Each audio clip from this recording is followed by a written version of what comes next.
Pennsylvania Law TV. Today we will be talking about motor vehicle accidents and insurance issues. My guest is attorney Dave Miller, and he's going to talk with us about this topic. So Dave, thanks for being here today. Well, thank you for having me. Well, Dave, supposing I am injured in a car accident, what insurance pays for what? We have my car insurance, my health insurance, and the at-fault driver's auto insurance.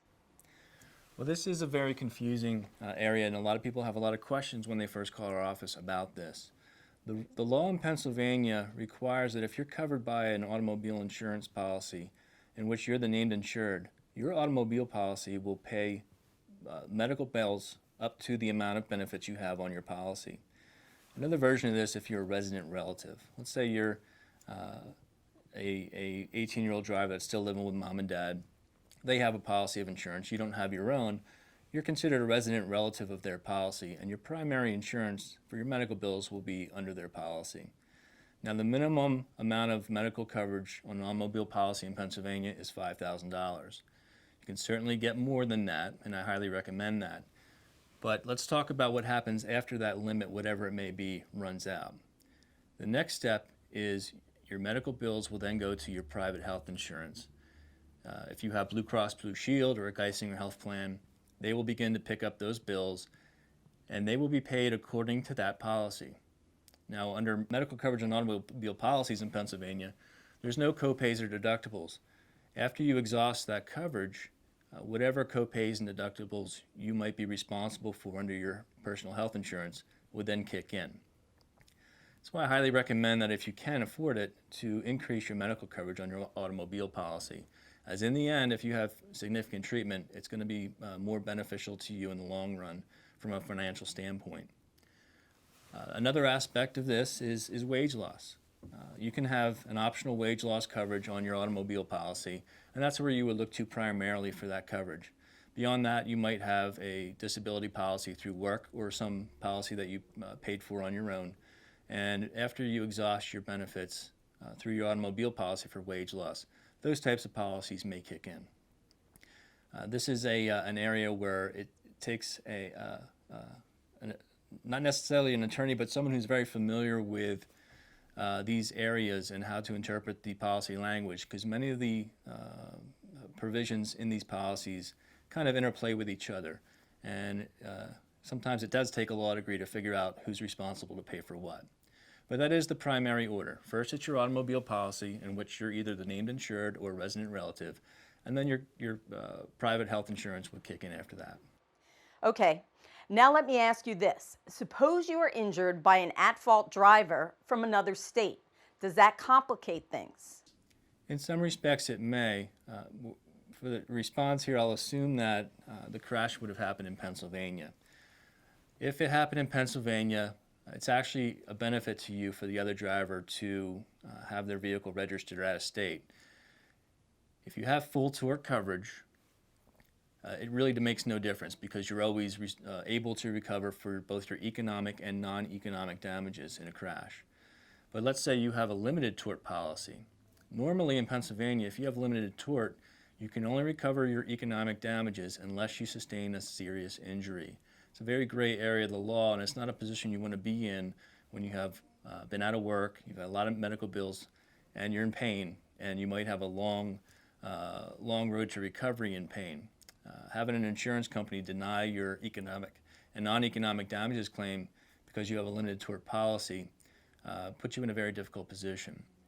Now, the benefit of having an out-of-state responsible driver in a car crash is that that's an exception under the statute to the limited tort rule, and you're automatically qualified for full tort coverage, which allows you to recover both your economic and non-economic damages in a crash. So Dave, tell us what you recommend in terms of auto insurance coverage for a Pennsylvania resident. The first recommendation I would make is to select full tort coverage versus limited tort coverage. The default in Pennsylvania is for full tort coverage, but many times people select limited tort coverage because it's less expensive. You would actually, at the time of purchasing your policy, sign off that you want limited tort coverage, and that form will reflect the decreased premium. But in the long run, if you're in an automobile crash that is not your fault, you will want to have full tort coverage. That is simply because you avoid the gray area of having to breach this imaginary threshold, a very gray area of a threshold of having a serious injury. Because quite honestly, most clients that come to me, they think that their injury is serious, but a judge might think differently. We don't want to put you in that kind of position.